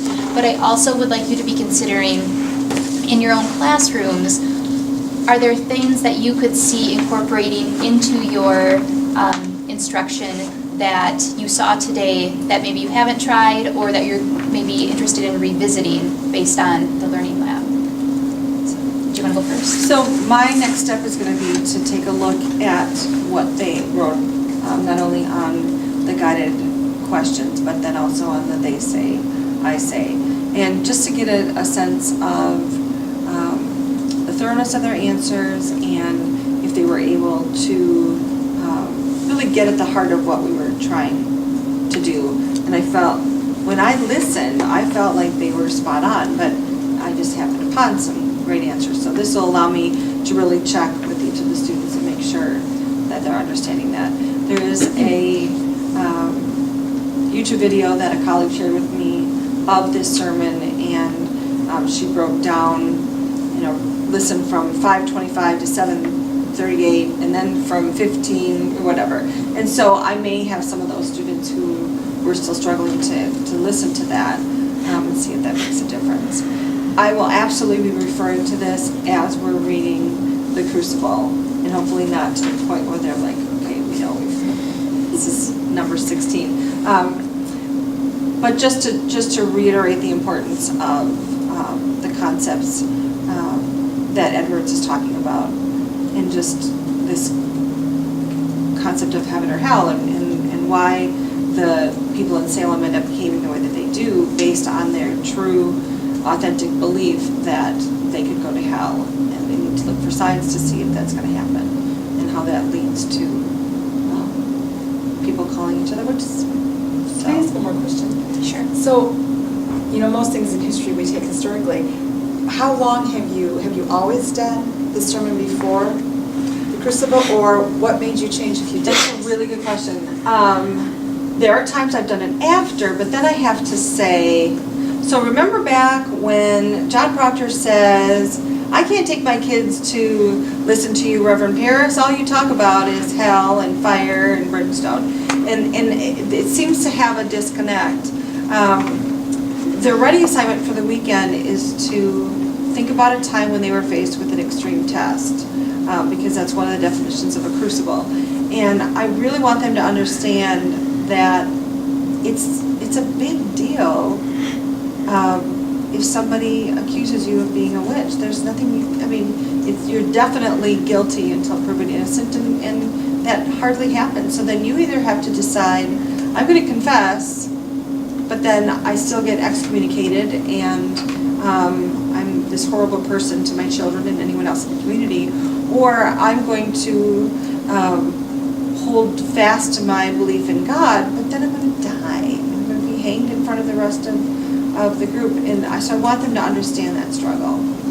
And so the one caveat to that, and I make sure that I explain that, is that may show up on an AP test in May. And when they're looking at this historically, I say, okay, for those of you that are thinking about taking this test, just understand that the Great Awakening was a good 50, 60 years after Salem in 1692. But I just think for what we're trying to do, it just makes sense to get the order a little out of there. That's a great question.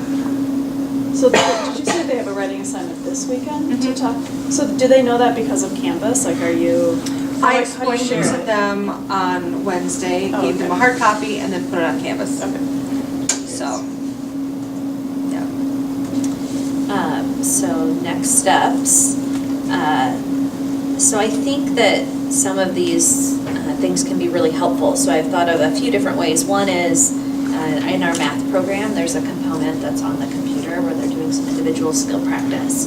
And with each of those lessons, there is a full lesson like explaining in text the mathematical concepts and ideas with examples, and then the answers worked out to the examples for the students to reference. And we have a lot of students that don't read or reference that and just come and ask the question. So we've been trying to build in ways, how can we help students to see this information is here, and to do that close reading, and how to process through how to use an example to see what's happening with the math. And so I think some of this can apply to that. We also have, some worked examples in the textbook that, I tell them, when you look at a worked example in a textbook, how do you process that? What is the close reading for that? Because they tend to just read through and say, okay, and then they go to try to work a problem and they don't know what to do next.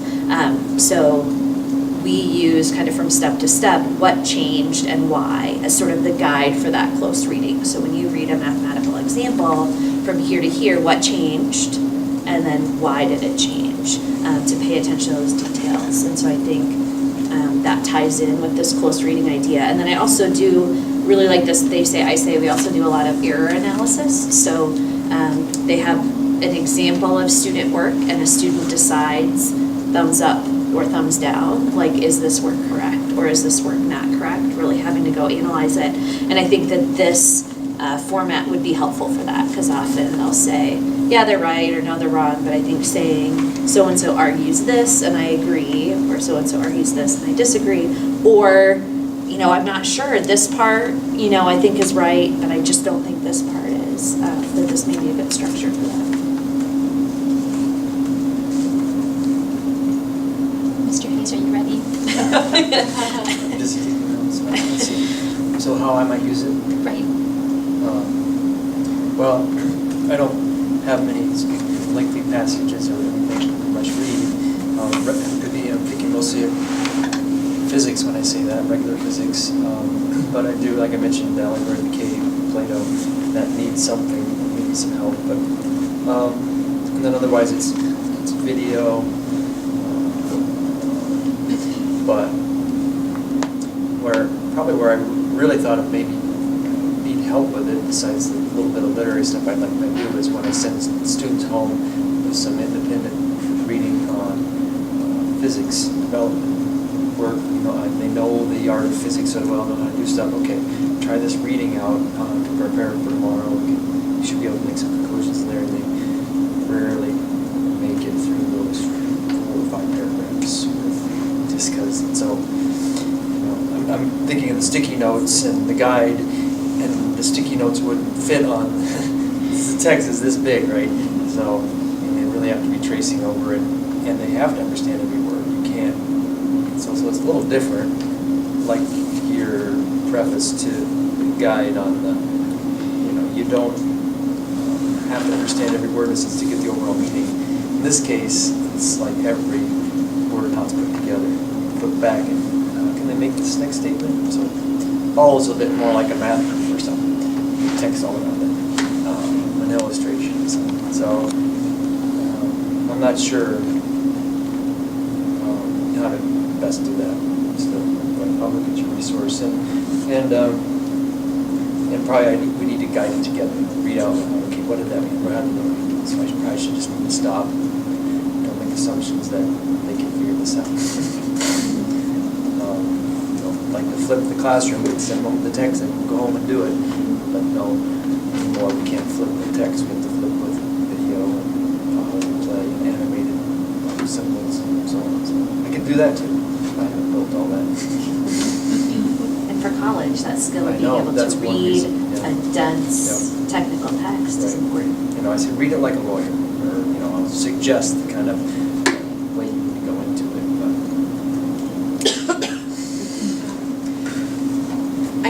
I think we have a lot of teachers, staff that are, students have to defend their responses to things, so I think that they say, I say would be a good strategy that I can take back for teachers to try. And also, of course, we're just here to kind of figure out how learning labs work, and so we'll use some of the structure and some of the different components that you have, especially this step. I think I really like having teachers do a little reflection. I know it's quick reflection, but to do a little reflection about how they can use what they see in the learning lab in their own practice. So looking into this step for sure. So, and I agree with a lot. I get the following students to the office, please. Jenna Raditz, Shane Sexton.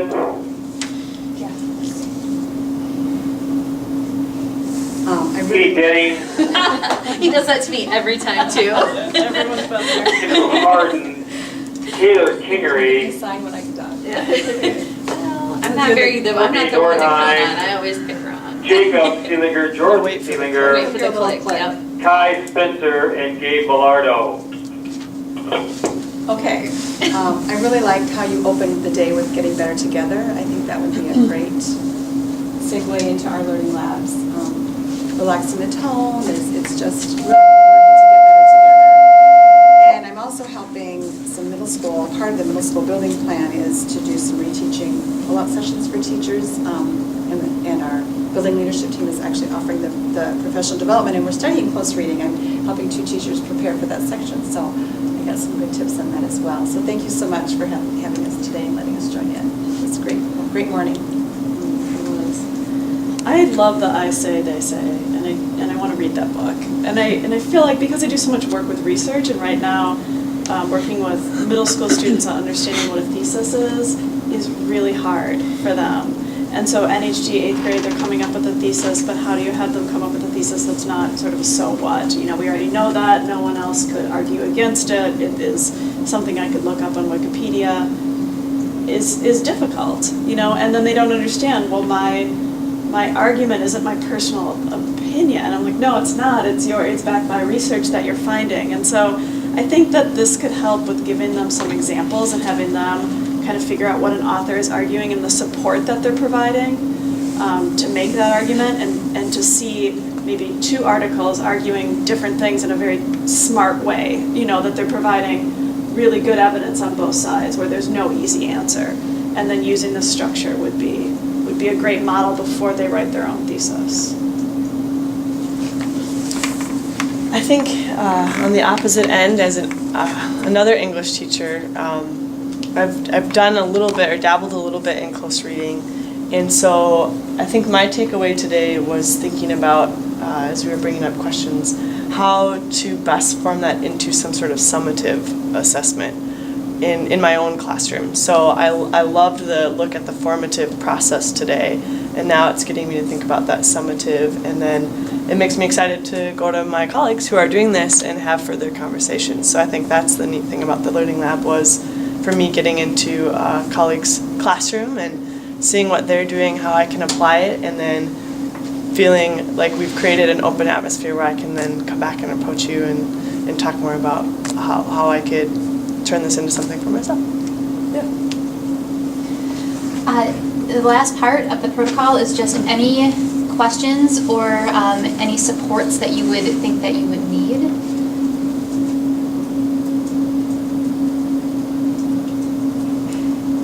So are there actual close reading, like a list of close reading strategy? I mean, I don't know anything about close reading. Strategies or... Ellen, you were shaking your head too. What do you do at the middle school? Oh, just because that was a focus for the year. So we talked about close reading and where we could find graphic organizers and, you know, strategies like KWL or strategies like organizing what you've read into different, you know, strategy or different segments or note-taking strategies. There's so many things you can do with close reading, and if you Google it, there's just tons of stuff. So for me, that would be something with especially those big chunks of text in the online computer, like help. Reminders to seniors, if you have not stopped in and signed the card for Caleb, please do so today. You know, to keep track of their students. Ryan Anderson and Maddie Davis, please come to the office. Visual organizer. What's the main idea in the middle, and then how are they giving examples and supporting that main idea? It helps you to see that they've done the thinking, right, but then helps them stay organized. And I think, like we talked at the middle school, if we're all giving these different strategies, it's going to add up to something that they can maybe pick and choose the ones that really work for them.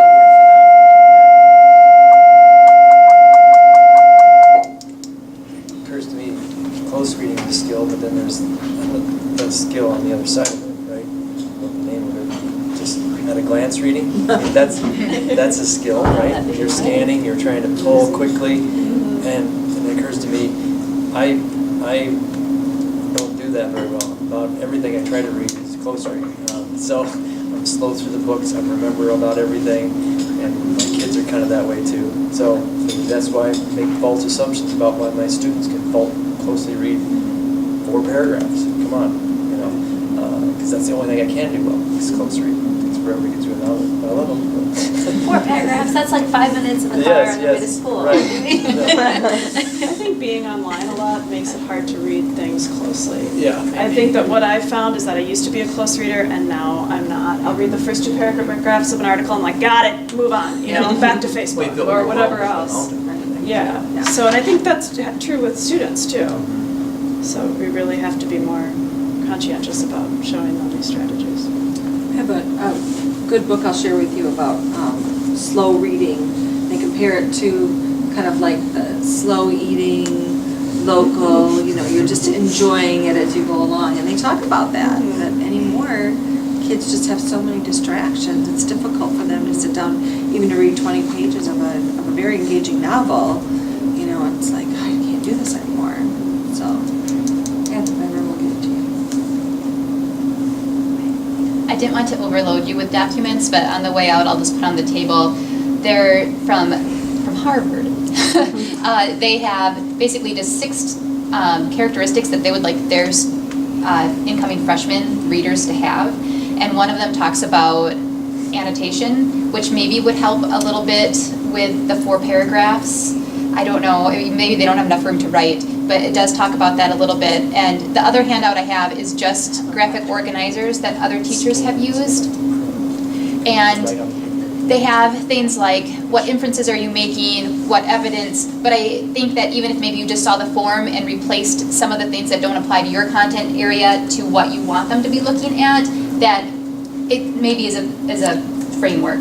So I'll just put those out. If you want to take them, you're welcome to, and if not, that's fine, because I know you already have a chapter from the They Say, I Say. So thank you for participating in our first Learning Lab. Thanks, Liz.